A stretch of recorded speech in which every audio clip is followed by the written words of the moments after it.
આવો સલામ કરીએ તે વીરોને જેમના કારણે ભારત ગણતંત્ર થયું। માનનીય મુખ્ય મહેમાન શ્રી, આદરણીય આચાર્ય શ્રી, આદરણીય શિક્ષકગણ તથા મારા પ્રિય સાથી વિદ્યાર્થી મિત્રો, આજે આપણો ભારત દેશ ખૂબ જ ગણતંત્ર દિવસ ખૂબ જ ધામધૂમથી ઉજવી રહ્યા છે। આ આપણો મહત્વપૂર્ણ રાષ્ટ્રીય તહેવાર છે। આ શુભ દિવસ પર તમને બધાને ગણતંત્ર દિવસની હાર્દિક શુભકામનાઓ। 15મી ઓગસ્ટ 1947માં આપણો ભારત દેશ બ્રિટિશ શાસનમાંથી આઝાદ થયો।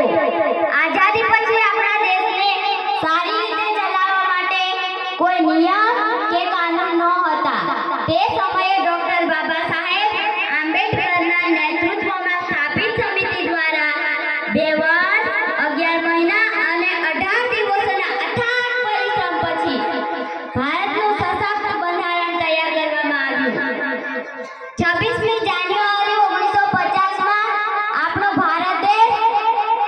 ભારત દેશમાં આ બંધારણ અમલમાં મૂકવામાં આવ્યું। તે સમયે આપણો ભારત દેશ સાર્વભૌમ ગણતંત્ર રાષ્ટ્ર ઘોષિત થયો। આપણા ભારત દેશમાં આખા વિશ્વમાં સૌથી મોટું લેખિત બંધારણ છે। આ મહાન બંધારણ માટે આપણને આપણા હકો અને ફરજો માટે લડવાની તાકાત આપવામાં આવી છે। આપણા દેશને સ્વતંત્ર અને ગણતંત્ર બનાવવા માટે અનેક સ્વતંત્રતા સેનાનીઓએ પોતાના પ્રાણોની પણ પરવા નહોતી કરી। તે બધા જ શૂરવીરોને આજે આપણે ખરા દિલથી યાદ કરીએ છીએ। તેમના કારણે જ આજે આપણે શાંતિથી રહી શકીએ છીએ।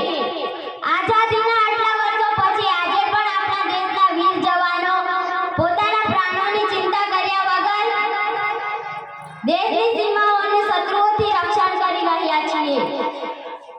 પોતાની માતૃભૂમિ માટે તેઓ મરવા માટે હંમેશા તૈયાર રહે છે। બોલો ભારત માતા કી, બોલો ભારત માતા કી, બોલો ભારત માતા કી। તાળીઓથી બધાજો।